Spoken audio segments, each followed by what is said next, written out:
On today's show, Scoot Henderson and Amon Thompson, the two guards at the top of this year's NBA draft, their summer league debuts, how they both looked going head-to-head against each other. Unfortunately, both being cut a little bit short due to injury. Also, how Jabari Smith Jr. looks like he's turning the corner. It's all coming up right here at Locked On NBA.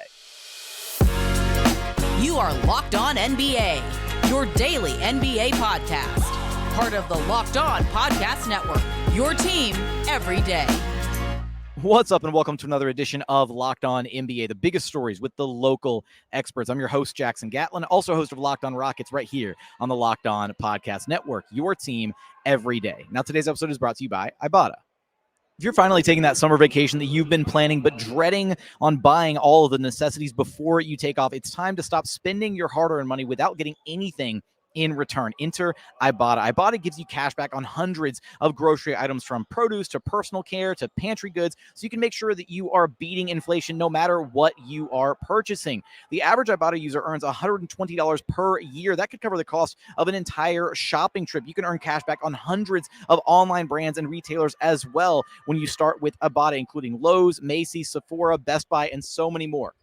Right now, Ibotta is offering our listeners $5 just for trying Ibotta by using code LOCKED when you register. Just go to the App Store or Google Play Store and download the free Ibotta app and use code LOCKED. That's Ibotta, I-B-O-T-T-A, in the App Store or Google Play Store and use code LOCKED. And now it's the host of Locked On Rockets, me, Jackson Gatlin, who you can track down wherever you listen to your podcasts, and on YouTube, just search Locked On Rockets. Going to break down Scoot Henderson versus Amon Thompson, their respective summer league debuts, going at each other head-to-head in Rockets Blazers, as well as Jabari Smith Jr.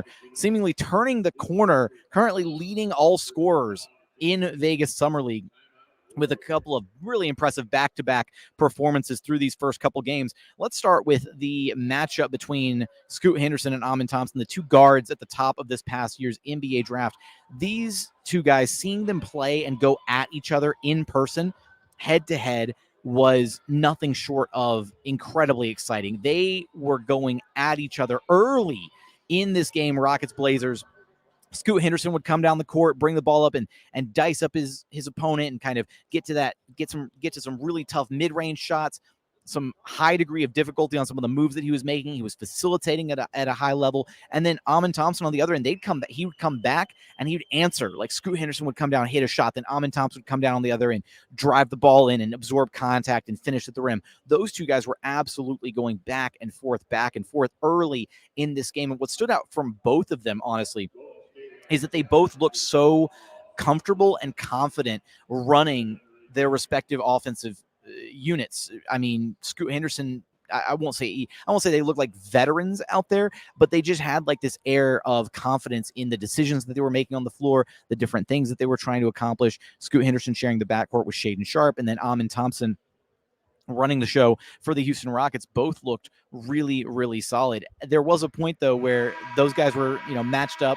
and you see Amon Thompson with Scoot Henderson like leaning on him, trying to, chase after a rebound. And Amon Thompson is every bit that listed height, 6'7", and Scoot Henderson just kind of he's just towering over Scoot Henderson in this photograph.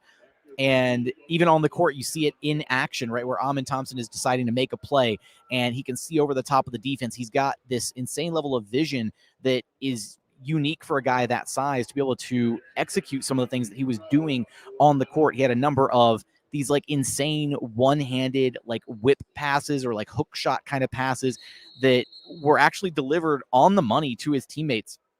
He could have easily walked away with double-digit assist numbers in this first summer league game had it not been for some of those really creative passes not, ultimately panning out. Either they were leading to fouls or just guys, unfortunately, whiffing on some threes, or on the pick and roll with Jay Huff, the center for the Houston Rockets, moments like that. But you have to be incredibly encouraged, both Rockets fans and Blazers fans, out of what you saw with both of these young guards completely on display in Game 1 of Vegas Summer League. Now, it's really unfortunate that both of them will have their summer leagues cut short. Unfortunately, Scoot Henderson injuring his shoulder, and then Amon Thompson late in the game with under 60 seconds to go, contesting a shot at the rim, went up, landed. A couple Blazers players fell on top of him.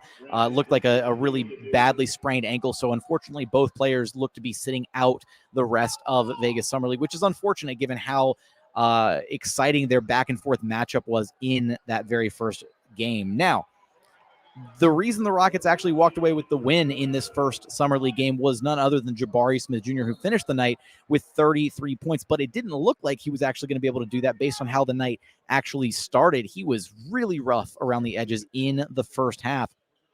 And then just things kind of calmed down. He settled in, and he dropped 29 points in the second half of this game, including the game-winning three-pointer with 0.6 seconds left on the clock. An absolutely insane buzzer beater to wrap up this first game for the Houston Rockets. Tari Eason gets the inbound. Jabari Smith Jr. catches the ball right at the top of the key, turns, doesn't even have time to lower his and actually get down into his regular shot. Turns, shoots it, and it's hits nothing but bottom, and the Rockets walk away with the 199 victory. And then he carried that momentum, that success, that second half success leading to 33 points into game 2 of Summer League, where he dominated with another 38-point performance, just looked a cut above every other player on the floor against the Detroit Pistons. He was getting whatever he wanted offensively, and he's shown the best development for Jabari Smith Jr. at this point. And one of the knocks on him coming out last year, in the draft was he's not a guy who's really going to be able to create or manufacture his own shot or put the ball on the floor, right? Kind of a shaky handle, essentially, was one of the biggest knocks on him.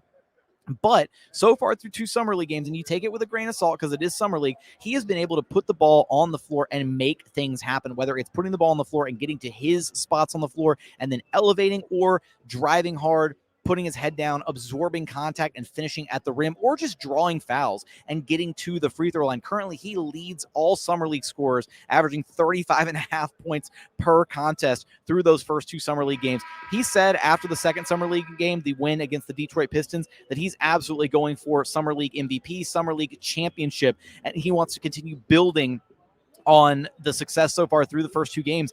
Talked about why he was even in Summer League to begin with. There are a lot of sophomore players that are back in Vegas Summer League this season, and Jabari basically said, look, I'm 20 years old. Why wouldn't I play Summer League? I'm coming off a year that wasn't great.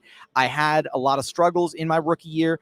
We were 22-60 as a team. He understands and views this as an opportunity to grow and develop, and that's exactly the kind of thing you want to hear from one of your potential franchise cornerstones if you're the Houston Rockets. So for more musings on the Houston Rockets and how they're navigating Vegas Summer League, be sure to check me out over at Locked On Rockets.